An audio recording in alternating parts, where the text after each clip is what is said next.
Kelsey Plum strikes again. Just united front was determined this morning that we had a meeting for, and not to tattletale, but 0 members of Team Clark were very present for that. But no, we were just we had a very that really needed to be mentioned. That was ridiculous. That was childish, and Sabrina had to let it be known. I don't really think that was necessary. She tried to laugh it off, but Sabrina's not feeling you. Sabrina Ionescu's eye roll might go down as one of the most memorable and telling moments in WNBA history. The 2025 All-Star Game press conference took an unexpected turn when Kelsey Plum openly criticized Team Caitlin Clark for not being fully involved in the players' Saturday morning meeting, where they organized the now viral protest shirt initiative. According to Plum, none of Clark's teammates appeared genuinely engaged during the planning session. Now, Sabrina Ionescu quickly, swiftly, and in a hurry, kind of tried to stop Kelsey Plum from taking these little shots, but she didn't care. In that moment, Sabrina, seated right next to Plum, gave her a look of disbelief, raised her eyebrows, and followed it up with a pointed eye roll. Then came the dry, sarcastic comment that really needed to be mentioned, which drew a mix of awkward chuckles from the room. It was a subtle gesture, but it spoke volumes. If you're backing Caitlin and Sabrina, drop a CC and Sab in the comments below. Let's get into it. Need media training, bro. Like, I hate to see y'all really need media training. This was so unnecessary. And then you gonna take shots after that trash game y'all displayed? The tension in the room was unmistakable. Sabrina's body language and expression left no doubt. She clearly felt Plum's remark was unnecessary and out of line, especially considering Caitlin wasn't there to speak for herself. But what happened afterward is what truly set Caitlin Clark apart. Instead of reacting publicly or escalating the situation, Clark chose patience. She waited and responded thoughtfully, at just the right moment, with calm, measured clarity that said more than any on-camera comeback ever could. It was a quiet show of composure that highlighted the difference between drama and true professionalism. Sabrina Ionescu did not like this shit, by the way. And you can just see, even with the way Sabrina Ionescu's reacting, she's like, what did you just say? And right in front of Sabrina Ionescu, right there, right next to her, you have no shame. This woman is just trashy, dog. Like, Kelsey Plum is trashy, bro. There's a reason why Darren Waller left your ass. Smart man, by the way, because his salary was pretty nice when he signed with The All-Star Game was meant to showcase unity above all else. Before tip-off, every player who made the trip to Indianapolis wore shirts reading, "Pay us what you owe us," a bold and unified statement in support of the players' collective bargaining efforts for improved pay and working conditions. The visual was striking, and the message came through loud and clear, no matter the rivalries. They stood together. Initially, both fans and the media praised the moment, appreciating the shift in focus from individual drama to collective purpose. Kelsey Plum even described it as a meaningful experience, noting that the protest had been organized earlier that morning during a players-only meeting, but not long after. She unintentionally undercut that message by publicly criticizing Team Clark for their lack of participation. Doubt on the very sense of unity the shirts were meant to symbolize. Shirts read, "Pay us what you owe us." And of course, everybody clowned that. You said you wanted to look united, right? You wanted to make it look like y'all all were on one accord. You wanted to make it look like the advocacy was there between you all. And you come out and say 0 members of Team Caitlin Clark was there. How do you think that make y'all look now? She joined you guys to stand as a one united front, and then you go and take shots at her when she's responsible for more than 55% of the business? Are you crazy? Have you lost your damn... The irony was hard to miss. Players were advocating for higher pay, yet at the same time, some were feeling tension around the very person Caitlin Clark, who's been instrumental in bringing in the audience, sponsorships, and media spotlight, needed to make that kind of pay raise a reality. Sabrina Ionescu's response didn't just catch attention, it salvaged the moment. Her dry, deadpan reaction and clear discomfort echoed what many watching were already thinking. Did Plum really just go there? As Plum took a jab at teammates who weren't present to defend themselves, Sabrina's expression said it all. She looked genuinely caught off guard, fully aware that her teammate had just triggered a PR misstep that could overshadow the message of unity they were trying to project. No, your league doesn't make a profit. And the only hopes of it making a profit is that lady right there on my screen. Y'all only got close to the green for the first time ever because of Caitlin Clark's there. You tried to get them more money last year behind the scenes. They still didn't like you. You came out and spoke out for black women and black women athletes, especially black women basketball players. They still don't like it. Don't matter what you do. The peers of the WNBA do not mess with you. It just is what it is. It's important to remember that Ionescu was originally named to Team Clark before Clark had to step away due to injuries. So this wasn't just a random awkward moment. It hit close to home. Sabrina clearly still felt a sense of loyalty toward Clark, which made Plum's comments all the more uncomfortable. Plum was, in effect, calling out her own all-star teammates, and Sabrina wasn't going to let that go unchecked. You know what? Caitlin Clark didn't have to do that. She didn't have to wear the shirt or anything, but she did it out of solidarity and good faith to help support the WNBA and the other players. What do? You discredit her and discredit everybody on her team. That perfectly timed eye roll and calm, dry response, pure composure. In that moment, Sabrina Ionescu showed more poise and maturity than the veterans sitting beside her. It didn't take long for the basketball world to respond. Stacey King, former NBA champion and longtime teammate of Michael Jordan, didn't mince words, labeling Plum's comment as an unnecessary dig at Caitlin Clark. When former NBA champions start weighing in on WNBA press conference moments, it's clear the exchange struck a chord far beyond the league itself. Women are insufferable. They don't deserve more money. They don't get any ratings outside of Caitlin Clark. They openly disrespect her. They don't deserve Caitlin Clark. They don't deserve attention. They don't deserve a league. Caitlin Clark, I want her to clap back so bad. She needs to clap back, man. Stop being nice. Stop doing people favors. Stop trying to help a sister out. Stop doing all that stuff, bro. These are some ungrateful hyenas. This isn't just background chatter from social media. It's respected figures across the basketball community calling out behavior they see as unprofessional. And it underscores just how wide Caitlin Clark's influence truly is. Her treatment has become more than just a WNBA headline. It's a conversation across the entire basketball landscape. With each public incident, players like Plum risk coming across as disconnected and overly defensive, especially as the spotlight on Clark only continues to grow. Part of me just does wish you would be like, look, man, I'm tired of y'all disrespecting. I'm tired of y'all hating and taking shots. Go figure this out on your own.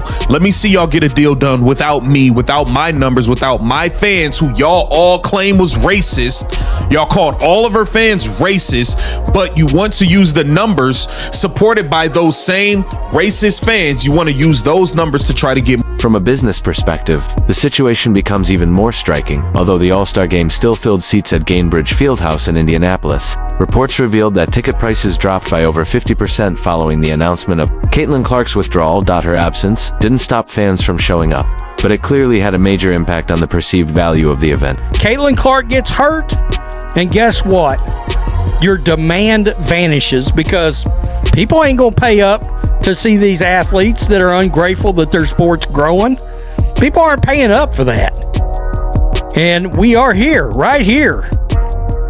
The tickets for this game, for this All-Star game, they've dropped by 50%. If there's one undeniable takeaway from all of this, it's the clear understanding of who is truly driving attention, revenue, and momentum for the WNBA. Whenever Caitlin Clark is involved, whether she's playing or simply linked to an event, TV ratings surge, merchandise sales spike, and overall interest in the league soars, especially in cities where she competes. Her impact has fueled a wave of growth that's elevating the league's financial outlook. That momentum is precisely what's making conversations about improved salaries and working conditions even possible. So when players wear "Pay Us What You Owe Us" shirts while simultaneously taking jabs at the very athlete powering that progress, the contradiction is hard to ignore. It highlights the irony of criticizing the figure most responsible for the league's current rise. Taking a shot like this at the player that's the only reason you're in a position to ask for more money is crazy, and that's a fact. Them relying so heavily on Caitlin Clark, one player, to generate their money, it's going to take some time, man,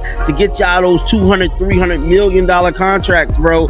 It just is. This isn't like a one and done thing that's going to take, you know what I'm saying, a year or two. Y'all got to show proven years of winning. And the way y'all attacking Caitlin Clark, beating her up, battering her, I don't know what the future even look like for y'all with viewership and entertainment. But this issue goes beyond just financial impact. It exposes a deeper cultural challenge within the WNBA. No league can thrive if its players are more focused on personal conflicts than on promoting the game itself. Caitlin Clark has been a transformative figure, bringing unprecedented national attention to women's basketball. Yet, instead of building on that momentum collectively, some players seem more interested in generating tension, much of it directed at Clark for reasons that seem counterproductive both professionally and commercially.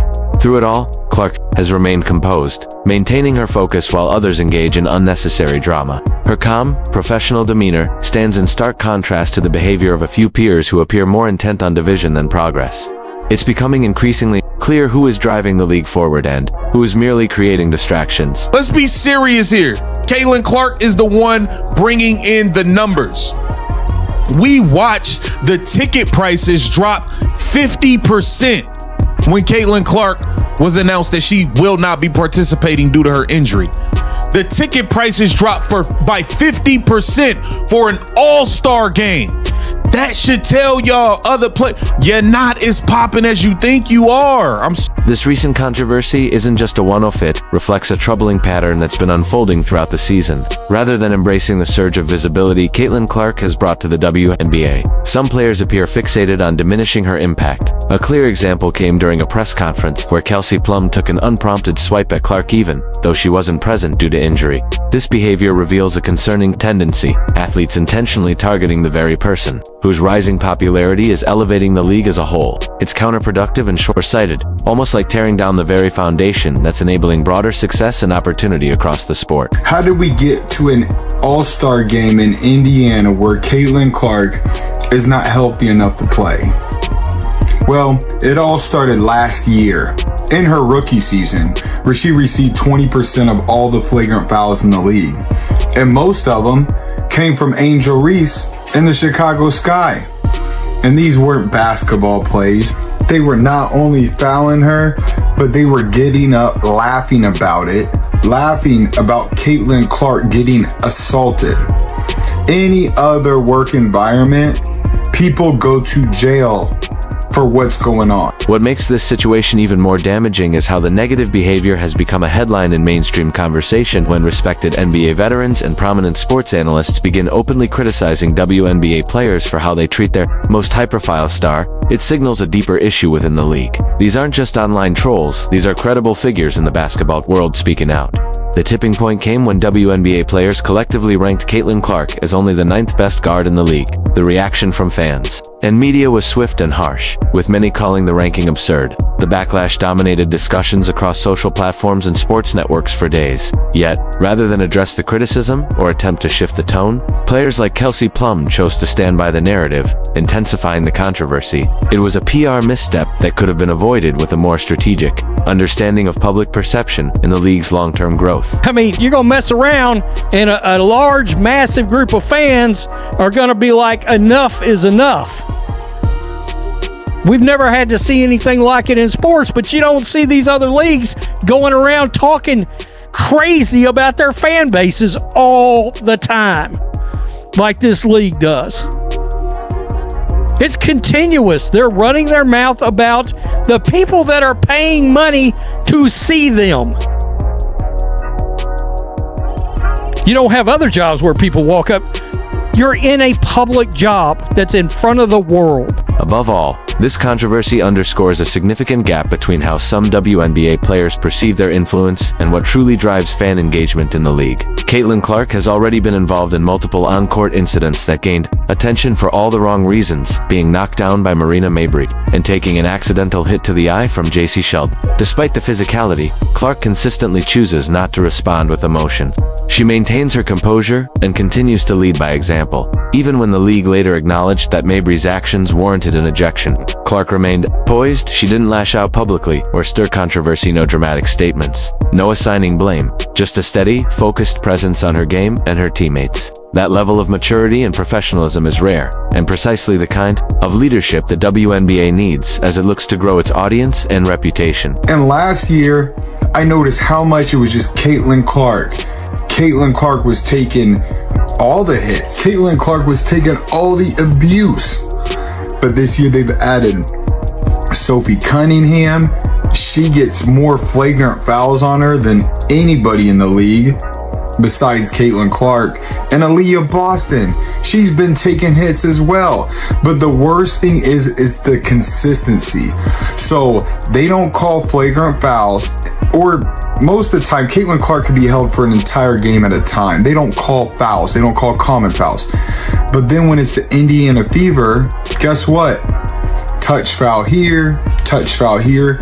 They call absolutely nothing. And yet, the hostility, both verbal and physical, continues to build. What's more troubling is that it's not just coming from rival teams, but from within the league itself. Whether it's subtle digs during press conferences, questionable voting outcomes, or a growing number of inconsistent referee decisions, the picture that emerges is concerning. Rather than rallying around the athlete who's drawing record viewership and sponsorships, the league seems to be unraveling around her. Even the officiating has become a point of controversy, as fans and analysts alike question the fairness and consistency of how Caitlin Clark is being treated on the court. This isn't the norm for professional sports organizations that recognize a generational talent. Typically, leagues work to protect, promote, and build around such players, lifting the entire sport in the process. What makes the situation more disheartening is that Clark has done nothing to warrant this kind of resistance. She has consistently displayed humility, composure, and respect under immense pressure. She's even shown a willingness to speak out for the greater good, supporting the league's investigation into racially motivated fan behavior to ensure a more inclusive environment.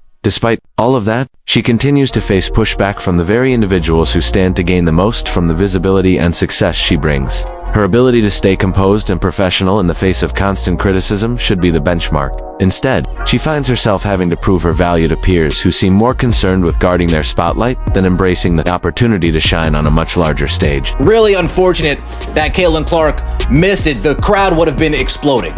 The crowd would have been exploding. The arena would have been exploding. Oh man, a big miss as far as the WNBA is concerned. And that's where the real concern lies. This goes beyond just Caitlin Clark. It reflects a deeper issue within the WNBA's internal dynamics. When several players across different teams consistently dismiss or downplay the league's most prominent figure, it points to a systemic cultural challenge, not just scattered instances of envy. Thriving professional leagues prioritize their top talent, crafting compelling narratives that draw in audiences, foster respect among players, and build a unified vision for growth. Unfortunately, the WNBA often finds itself mired in controversies, online disputes, and avoidable missteps, with the actual gameplay taking a back seat. From a business standpoint, it's troubling. Clark has become a major economic driver, ticket sales, increasing viewership, and attracting sponsors. Her impact benefits the entire league financially, yet the actions of a few are casting a shadow that risks turning off new fans and potential investors. Even while sidelined by injury and unable to participate in the All-Star event, Clark continued to support the league and promote women's basketball with professionalism and grace. She's handled everything thrown her way with maturity, doing all the right things while often being unfairly singled out. From $121 all the way down to just $64 after news broke that Caitlin Clark won't be playing. These are people saying, I'm done. I don't want to watch. Caitlin Clark's not. I bought tickets solely to watch Caitlin Clark in the All-Star game. I made accommodations solely to get to Indiana to watch Caitlin Clark in the All-Star game. She's injured. I have no interest in that anymore. People are selling their tickets so much so they just want off of them. 121, okay. You want it for 100? Oh no, okay. I guess I gotta lower it to 80. Oh, you don't want to buy it for 80? Okay, I guess I'll lower it to 70.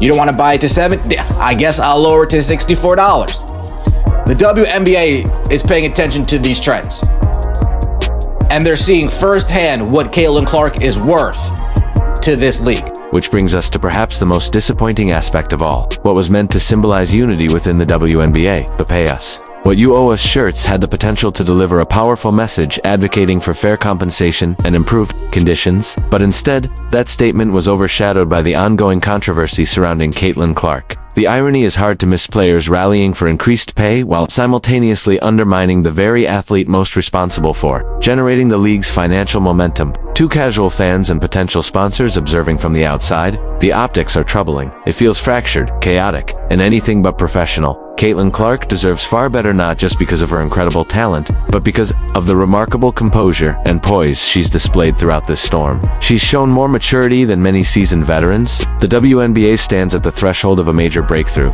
a chance to enter a golden era. But unless there's a cultural shift, unless players recognize the bigger picture and choose unity over division, the league risks sabotaging its own progress. If you stand behind Caitlin and Sabrina, drop a CC and Sabi in the comments. Don't forget to like, subscribe, and turn on notifications so you never miss future updates. Tap the video on screen now, and we'll catch you in the next one.